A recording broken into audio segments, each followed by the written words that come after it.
जय हिंद दोस्तों। कैसे हैं आप? मैं उम्मीद करता हूं कि आप बहुत अच्छे होंगे।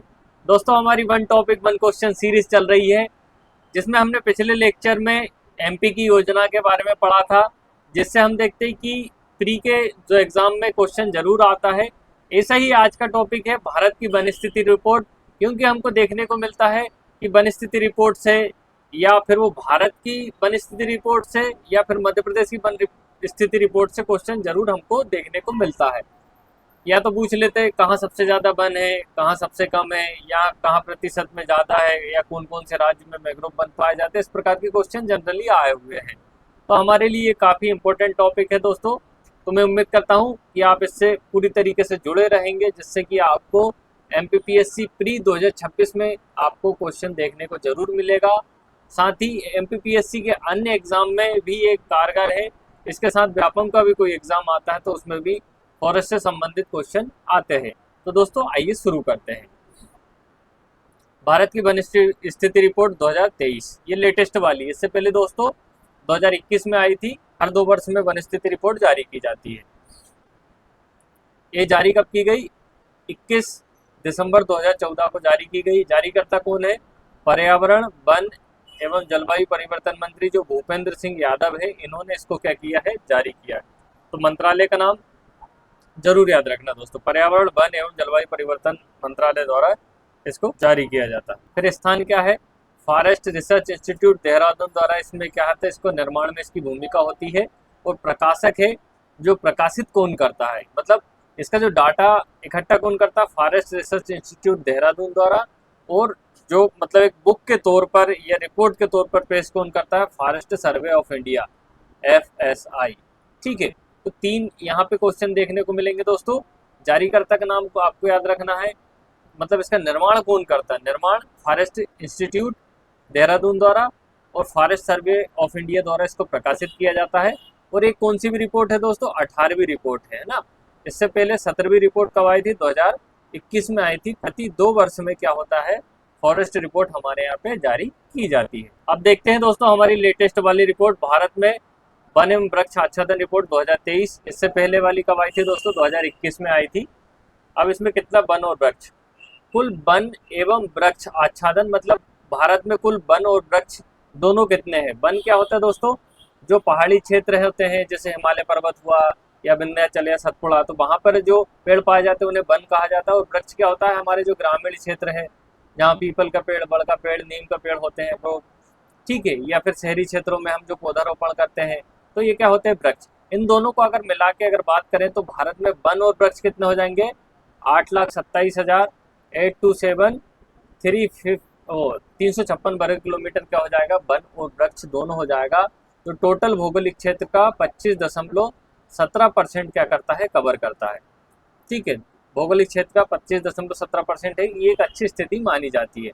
अब केवल वन ही वन की बात की जाए भारत में, तो 7,15,000 वर्ग किलोमीटर क्या है? भारत में वन ही वन है, जो कुल उसका कितना 21.76% कवर करते हैं भारत के क्षेत्रफल का।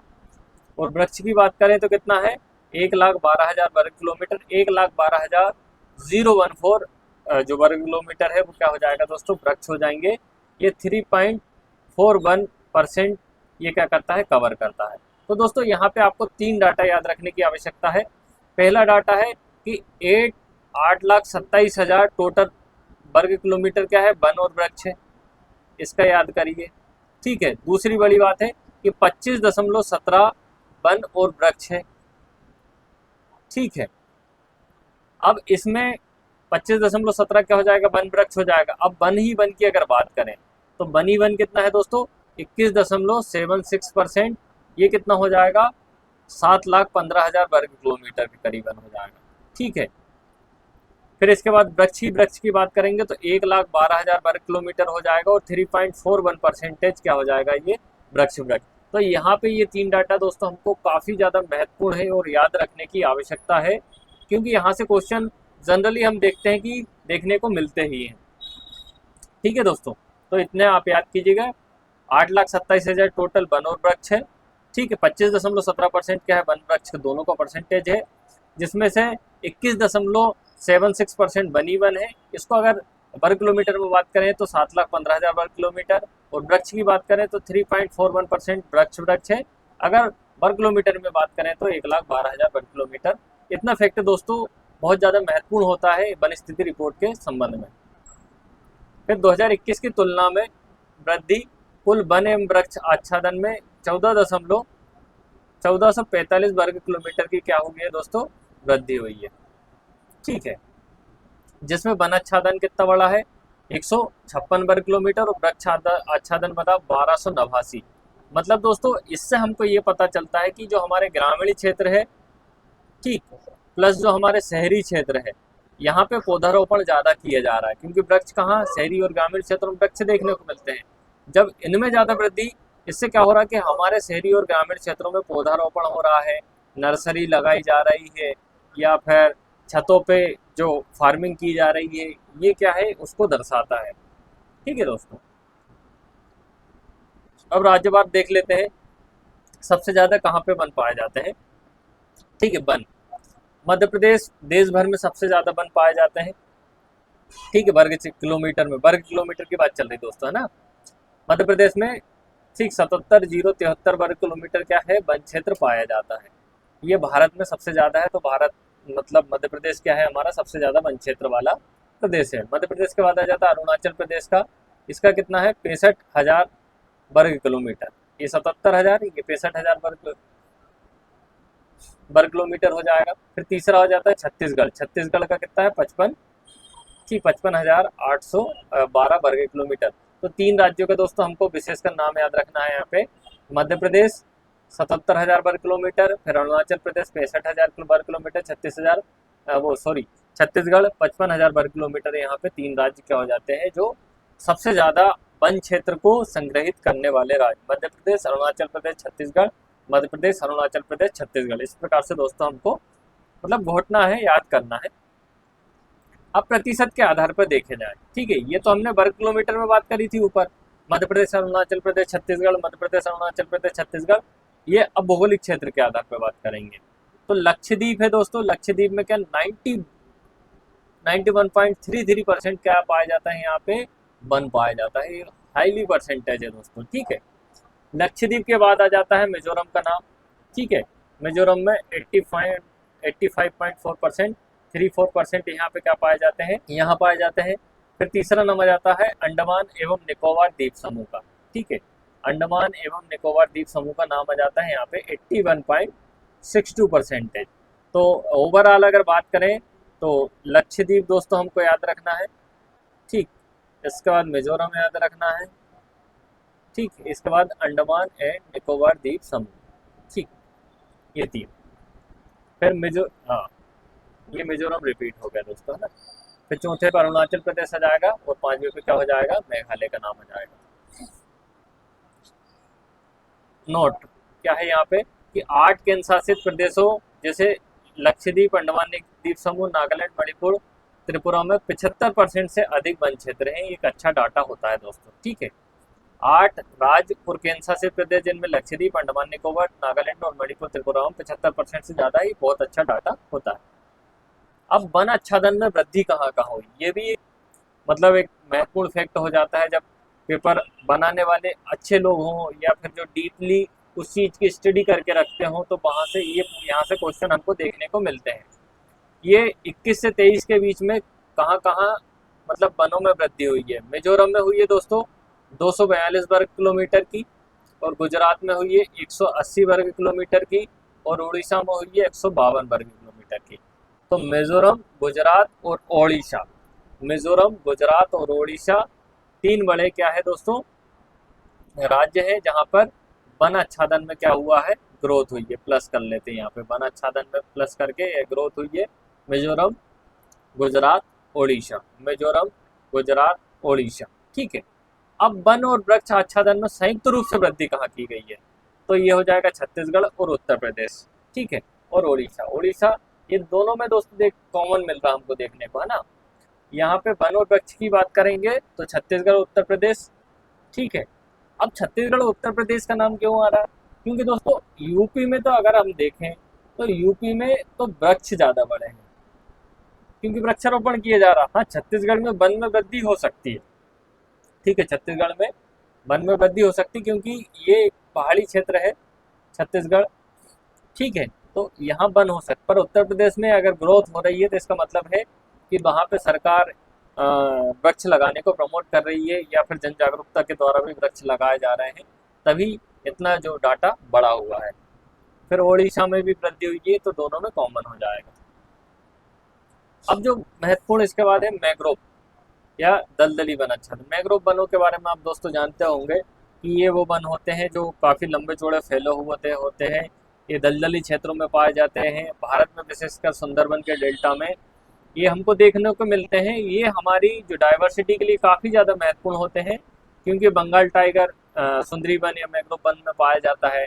उसके बाद ये समुद्र से आती हुई लहरों को एक अवरोध का काम करते हैं, और वो जो हमारे समुदाय क्षेत्रों तक या जो बसाहट वाले क्षेत्रों तक तीव्र लहरों को नहीं आने देते, तो जनजीवन सुरक्षित रहता है।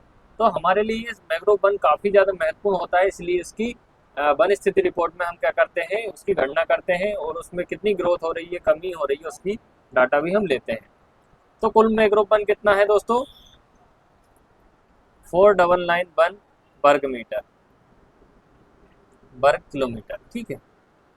या इसको हम 5000 वर्ग किलोमीटर आसपास का, आप अगर मेंस में अगर डाटा लिख रहे हैं कि तो बोल सकते हैं आप 5000 वर्ग किलोमीटर के आसपास हमारे यहाँ पे क्या है, मैंग्रोव वनस्पति है। वन स्थिति रिपोर्ट का आप इसमें पुट कर सकते हैं, ठीक। फॉरेस्ट रिपोर्ट 2023 के तहत लगभग 5000 वर्ग किलोमीटर क्या है हमारे पास वन पाए जाते हैं। इसको आप मेंशन कर सकते हैं बेधड़क, ठीक है।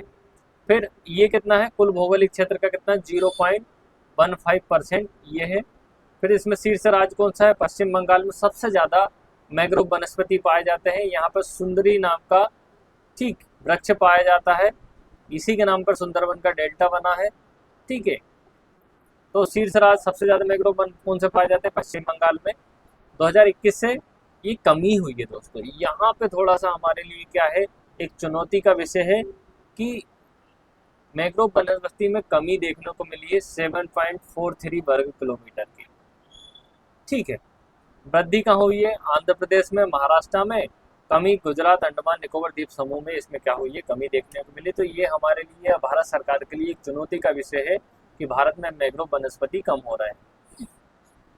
फिर बांस क्षेत्र की बात करें, कुल बांस क्षेत्र कितना है? 1,54,670 वर्ग किलोमीटर।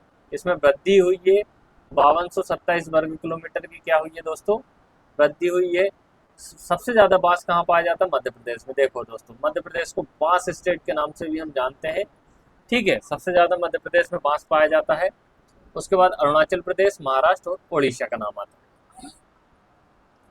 फिर वनाग्नि मतलब जंगलों में सबसे ज़्यादा कौन से राज्यों में आग लगती है? तो उत्तराखंड में सबसे ज़्यादा आग लगती है। वो इसलिए दोस्तों कि उत्तराखंड जो है हमारी कर्क रेखा के ऊपर है, तो ये उष्ण प्रदेश में इसका नाम आता है। तो इन जंगलों में जब भी आग लगती है तो उसे बुझाना औसतन क्या होता है, कठिन होता है, क्योंकि गर्मी के समय में क्या होता है, यहाँ टेम्परेचर काफ़ी ज़्यादा हाई होता है, सघन वन है, ठीक है, वो दुर्गम क्षेत्र है, तो वहाँ पे आग बुझाना डिफ़िकल्ट टास्क हो जाता है। तो ठीक है, तो उत्तराखंड में सबसे ज़्यादा आग लगती है। फिर उसके बाद दूसरा नाम आता है उड़ीसा का, और तीसरा होता है छत्तीसगढ़ का। वनाग्नि को राष्ट्रीय आपदा के रूप में 2019 की राष्ट्रीय आपदा प्रबंधन योजना में वन में लगने वाली जो आपदा को क्या बोल दिया है, राष्ट्रीय आपदा का, ठीक है, राष्ट्रीय आपदा प्रबंधन योजना में इसको क्या कर लिया है, शामिल कर लिया है। अब बात आती कार्बन स्टॉक की। तो कुल कार्बन स्टॉक हमारे यहाँ अभी कितना है, 7285 मिलियन टन क्या है हमारे इसमें कार्बन स्टॉक हो चुका है, ठीक, कार्बन स्टॉक हो चुका है। अब CO2 समतुल्य कार्बन स्टॉक कितना है, 30, ठीक, 30.43 अरब टन का ये कार्बन स्टॉक यहाँ पे हो चुका है, ठीक है। 2005 से भारत ने 2.29 अरब टन अतिरिक्त कार्बन सिंक प्राप्त कर लिया है, ठीक है। और 2030 तक पेरिस समझौते का लक्ष्य कितना है, 3 अरब टन, ठीक है। ये दोस्तों ये डाटा याद रखना है ना। पेरिस समझौते 2030 तक हमारा कार्बन स्टॉक कितने का लक्ष्य है, 2.5 से 3 अरब टन का लक्ष्य पूरा करना हमको, एक प्रकार से पेरिस समझौते में हमने ये बात कही थी। अब क्षेत्रीय विशेषता पूर्वोत्तर राज्यों में किस प्रकार से है, तो कुल वन क्षेत्र कितना है पूर्वोत्तर का, 60% भौगोलिक क्षेत्र का ये शामिल करता है। 1,74,394 वर्ग किलोमीटर यहाँ पे क्या है पूर्वोत्तर वाले क्षेत्रों में वन पाए जाते हैं। ठीक है, यहाँ पे कमी हुई है दोस्तों, है ना, 327 वर्ग किलोमीटर की कमी हुई है। तो पूर्वोत्तर में ये मान के चलिए ज़्यादा कटाई चल रही है वन और वृक्ष की। ठीक है, अब पश्चिमी घाट हमारे भारत के लिए या परिस्थिति तंत्र के लिए काफ़ी ज़्यादा महत्वपूर्ण क्षेत्र है। इको सेंसिटिव जोन में इसको शामिल किया जाता है। यहाँ पे कितना वन आच्छादन है, 44,000, ठीक है, 043 वर्ग किलोमीटर यहाँ पर क्या है वन आच्छादन है। और यहाँ पे भी दोस्तों हमको कमी देखने को मिली है, 58.22 वर्ग किलोमीटर की यहाँ पे भी हमें कमी देखने को मिली। तो ये भी हमारे लिए एक चिंताजनक विषय है कि हमारा जो पश्चिमी क्षेत्र है, ठीक है, ये पश्चिमी घाट हो जाएगा दोस्तों, यहाँ पे क्या हो रही है, कमी हो रही है। अब चुनौतियां और विवाद क्या है वन स्थिति रिपोर्ट से, कि रिपोर्ट में देरी आती है, मूल रूप से 2023 में अपेक्षित थी लेकिन 24 में आई है। डेटा की विश्वसनीयता भी सवाल उठते हैं।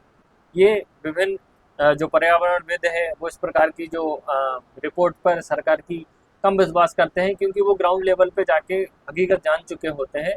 तो उनका ये कहना रहता है कि इसमें विश्वसनीयता कम है। अवर्गीकृत वनों को संभावित क्षति की रिपोर्ट नहीं किया जाता है। ग्लोबल फॉरेस्ट वॉच एक एनजीओ के अनुसार 23,300 वर्ग किलोमीटर क्षेत्र की भारत में हानि हुई है 2001 से 23 के बीच में। ठीक है, 2001 से 23 के बीच में कितनी, 23,300 वर्ग किलोमीटर हानि हुई है, जिसमें 95% प्राकृतिक वन थे। ठीक है, और ये जो वन स्थिति रिपोर्ट का ये क्या है, ये विरोधाभासी डाटा है, तो इसमें क्या होता है, आलोचना का विषय है। फिर ये रिपोर्ट के आलोचना क्या, अत्यधिक सैटेलाइट चित्रों पर ज़्यादा, कि हमने जो अंतरिक्ष में सैटेलाइट है उससे गणना करते हैं, जैसी फोटो मिलेगी कि हाँ हाँ यहाँ हरा हरा दिख रहा है, तो वो चीज़ें को क्या क्या मेंशन कर लिया जाता वन या वृक्ष में। तो सीधे ग्राउंड स्तर पर यहाँ पे कम निर्भरता है। ठीक है, और सैटेलाइट की ज़्यादा निर्भरता है। प्राकृतिक वन वृक्षारोपण बागवानी मंथन नहीं कर पाती, जिसे वन क्षेत्र अवास्तविक रूप से दर्शाया गया है। अब भारत की प्रतिबद्धता क्या है कि पेरिस समझौते 2030 तक 2.5 से 3 अरब टन CO2 समतुल्य कार्बन सिंक को हमको प्राप्त करने का हमारा क्या है टारगेट है। ठीक है दोस्तों, वन चैलेंज के तहत 2030 तक 2.6 हेक्टेयर जो खराब भूमि या जो बंजर भूमि है, बंजर भूमि को फिर से क्या बनाना, हरा भरा बनाना, एक खेती योग्य बनाना, ये हमारे वन चैलेंज में 2030 तक। ठीक है, कितना, 2.6 करोड़ हेक्टेयर खराब भूमि, तो ये हमारा वन चैलेंज हो जाएगा। अब दोस्तों हम देखेंगे मध्य प्रदेश की वन स्थिति रिपोर्ट, मतलब जो भारत की रिपोर्ट है उसमें मध्य प्रदेश का जो डाटा है उसके बारे में। तो सबसे पहले देखिएगा दोस्तों मध्य प्रदेश में सबसे ज़्यादा कहाँ वन पाया जा रहा है, ये मैप देखिएगा, ये वाला क्षेत्र सबसे कम वाला ये वन क्षेत्र है, और सबसे ज़्यादा ये नर्मदा घाटी, ठीक है, के आसपास वाला क्षेत्र है, या जो दक्षिण का जो क्षेत्र है या पूर्व का क्षेत्र है, यहाँ पे सबसे ज़्यादा मध्य प्रदेश में क्या पाए जाते हैं, वन और वृक्ष पाए जाते हैं।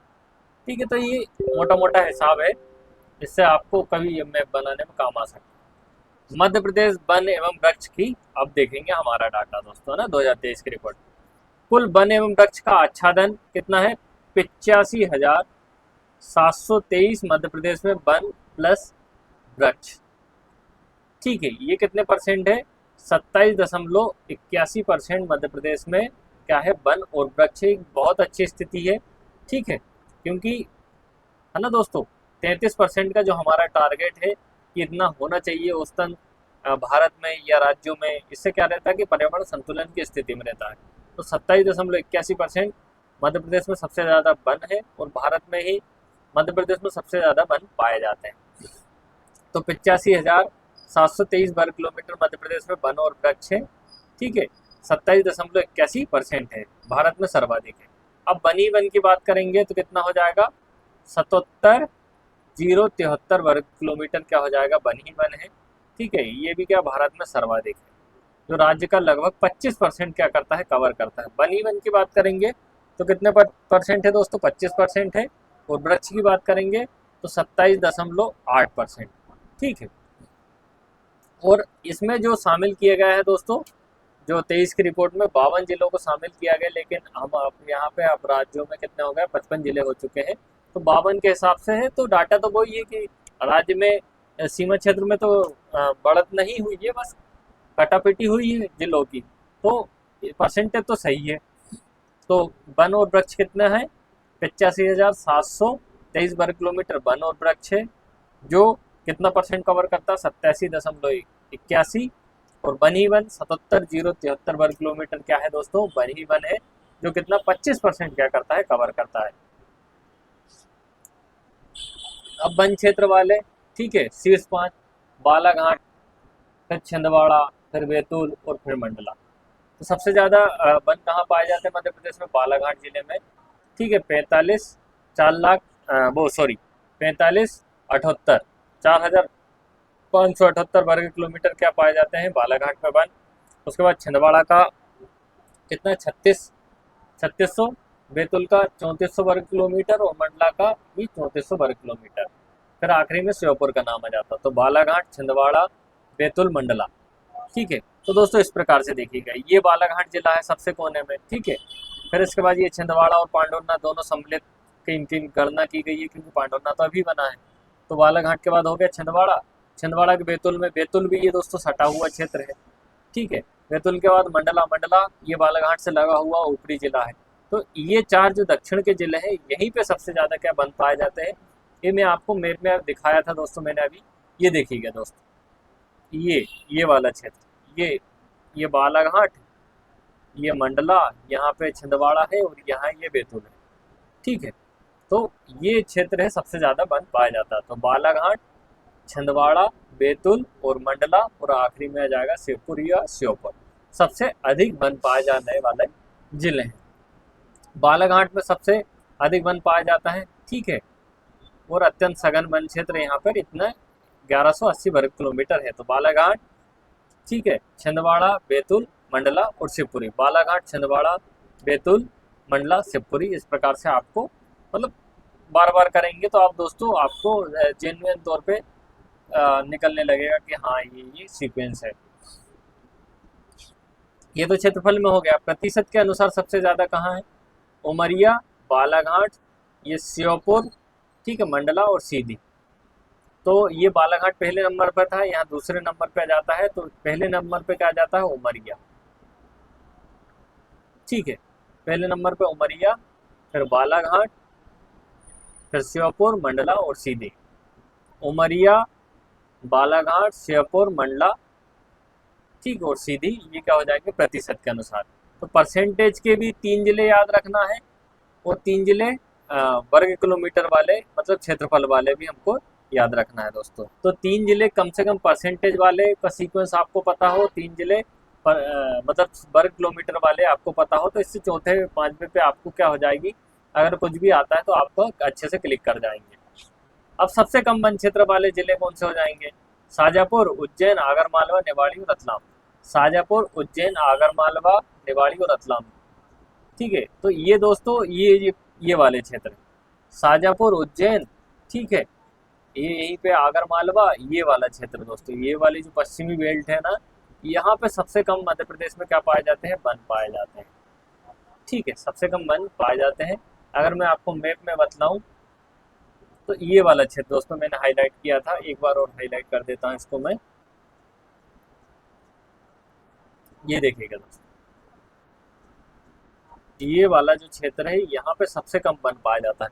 अगर आपको मेंस में अगर वो बनाना है दोस्तों, मैप बनाना है, तो आप मैप को सामान्य तौर पर ऐसे बना सकते हैं कि यहाँ वन मत दर्शाना, ठीक है, यहाँ वाले क्षेत्रों पे ज़्यादा है ऐसे करके पेड़ बना देना है हमको कि यहाँ ज़्यादा पेड़ है तो 3 घने घने बना दिए, ठीक है। यहाँ की जगह हाँ हल्का वाला ये क्षेत्र पे बना देना, वो नर्मदा घाटी के आसपास में ज़रूर बनाना। तो इससे क्या रहेगा कि जो कॉपी चेकर होता है वो समझ जाता है कि इसको जो वनस्थिति रिपोर्ट है उसकी जानकारी है या उसकी स्टडी इसने की है, ठीक है दोस्तों। मेंस के पॉइंट ऑफ व्यू से आप इस प्रकार से बना सकते हैं, ठीक है। तो शाजापुर, उज्जैन, आगरमालवा और निवाड़ी और रतलाम, शाजापुर में सबसे कम वन क्षेत्र पाया जाता है। फिर उसके बाद उज्जैन, आगरमालवा और निवाड़ी। सबसे कम वन क्षेत्र वाले प्रतिशत के अनुसार, प्रतिशत में आ जाएगा उज्जैन, शाजापुर, आगरमालवा और रतलाम। प्रतिशत में क्या जाएगा? उज्जैन, शाजापुर, आगरमालवा और रतलाम। ये क्या हो जाएगा? परसेंटेज में आ जाएगा दोस्तों, है ना। उज्जैन, शाजापुर, आगरमालवा, रतलाम और राजगढ़। उज्जैन, शाजापुर, आगरमालवा, रतलाम और राजगढ़। बनागरी, वो रायसेन मध्य प्रदेश में सबसे ज्यादा आग लगती है, ठीक है, क्योंकि रायसेन में दोस्तों विंध्याचल पर्वत है, रातापानी अभ्यारण्य है, ठीक। तो यहाँ पे क्या होता है, गर्मी के जो समय होता है उसमें आग लग जाती है, कोई किसी भी कारणवश, तो उसको बुझाना कठिन हो जाता है। और राष्ट्रीय स्तर पर उत्तराखंड, ओडिशा और छत्तीसगढ़ में सबसे ज़्यादा आग लगी। दोस्तों यहाँ पे मैं आपसे कुछ बातें शेयर करना चाहता हूँ, वो ये है कि किसी भी व्यवस्था को सुचारू रूप से चलाने के लिए पूंजी एक महत्वपूर्ण घटक के रूप में शामिल होता है। हम सीमित संसाधनों के माध्यम से आपके लिए बहुत अच्छा जो इनिशिएटिव पेश कर रहे हैं कि वन टॉपिक वन क्वेश्चन। तो दोस्तों अगर आपको हमारा कंटेंट पसंद आ रहा हो और आप हमसे जुड़े रहना चाहते हो, या फिर आप हमारी किसी भी प्रकार से आप मदद करना चाहते हो, तो बारकोड पे आप आपकी इच्छा से कितना भी फंड आप ट्रांसफ़र कर सकते हैं। आप पे पहले तो ये बाध्यता नहीं है कि आपको करना ही है। फिर दूसरी ये बात है कि अगर आप नहीं करेंगे तो हम आपको कंटेंट नहीं देंगे, ऐसा बिल्कुल नहीं है। हम हम अपने प्रयासों, अपने एफर्ट के माध्यम से आपके लिए अच्छा करने का प्रयास निरंतर करते रहेंगे। बस इसी के साथ अगर आपको लगता है कि हम बहुत अच्छा इनिशिएटिव आपके लिए पेश कर रहे हैं, तो आप आपकी स्वेच्छा से जितना आपसे बन सके, यहाँ पे कोई सीमा नहीं है कम की ज़्यादा की, आप जितना हो सकते दोस्तों आप कर सकते हैं। बस इतना ही मैं यहाँ पे कहना चाहता हूँ। धन्यवाद दोस्तों। आगे क्या है दोस्तों, बांस संसाधन के बारे में देखते हैं। मध्य प्रदेश में, भारत में सबसे अधिक बांस क्या मध्य प्रदेश में ही पाया जाता है दोस्तों, हमने देख लिया था, ठीक है। अब घनत्व के आधार पर वनों का वर्गीकरण देखते हैं। अत्यंत सघन वन कहाँ है, 7021 वर्ग किलोमीटर में, ये क्या है, अत्यंत सघन वन मध्य प्रदेश में पाए जाते हैं। फिर मध्यम सघन वन की बात करें तो 33,508 वर्ग किलोमीटर क्या हो जाता है, मध्यम सघन वन पाए जाते हैं, ठीक है। इतना जरूरी है बस यहाँ पे। छिंदवाड़ा सबसे अधिक खुला वन क्षेत्र है, बालाघाट सबसे अधिक मध्यम सघन वन वाला क्षेत्र होता है। फिर वन क्षेत्र में परिवर्तन, सबसे अधिक जो वन में वृद्धि हुई है भिंड जिले में, ये महत्वपूर्ण डाटा है दोस्तों, ठीक है। Very very IMP। Madhya Pradesh में सबसे ज्यादा वन में वृद्धि कहाँ हुई है, भिंड में हुई है, और सबसे अधिक कमी कहाँ हुई है, दमोह में हुई है। ये दो डाटा दोस्तों आपको याद रखना, भिंड पहला और दमोह दूसरा हो जाएगा। फिर वृक्ष प्रजातियों का योगदान, कि ओवरऑल मध्य प्रदेश में जो जंगलों में वन पाए जाते हैं, तो वो तो कौन से साल का जो वृक्ष है दोस्तों जंगलों में सबसे ज्यादा पाया जाता है मध्य प्रदेश। मध्य प्रदेश में सबसे ज्यादा जो पेड़ पाया जाता है वो कौन सा हो जाएगा, साल का। वन क्षेत्र के बाहर अगर बात करें तो आम का पेड़ हमको जनरली देखने को मिलता है हमारे, क्योंकि दोस्तों घरों में भी लगा रहता है, ठीक है, और खेतों में भी लगे रहते हैं। तो आम क्या है, फलदार वृक्ष है, और वो प्रतिवर्ष हमको आम खाने को देता है, तो हम आम ज़्यादातर लगाते हैं। तो आम का वृक्ष ग्रामीण और शहरी क्षेत्रों में सबसे ज़्यादा है, और वन के अंदर साल का वृक्ष पाया जाता है। वन एवं वृक्ष आच्छादन क्षेत्र में शीर्ष राज्य कौन से, मध्य प्रदेश, ठीक है। ये तीन का दोस्तों आप MP, अरुणाचल प्रदेश और महाराष्ट्र, ठीक है। ये दोस्तों आपको डाटा याद रखना, शीर्ष तीन राज्य, पीछे भी पढ़ चुके हैं हम। तो दोस्तों यहाँ पे हमारा सेशन समाप्त होता है। अगर आपको वीडियो पसंद आई हो तो कृपया वीडियो को लाइक कीजिएगा, कमेंट कीजिएगा और सब्सक्राइब कीजिएगा। साथ ही अपने दोस्तों के साथ शेयर करना बिल्कुल भी नहीं भूलिएगा। तो दोस्तों मैं खुदा से दुआ करता हूँ कि आपकी हर तमन्ना जल्द से जल्द मुकम्मल हो और ईश्वर आपको सुख शांति समृद्धि प्रदान करे। धन्यवाद दोस्तों, मिलते हैं जल्द नेक्स्ट वीडियो के साथ। धन्यवाद।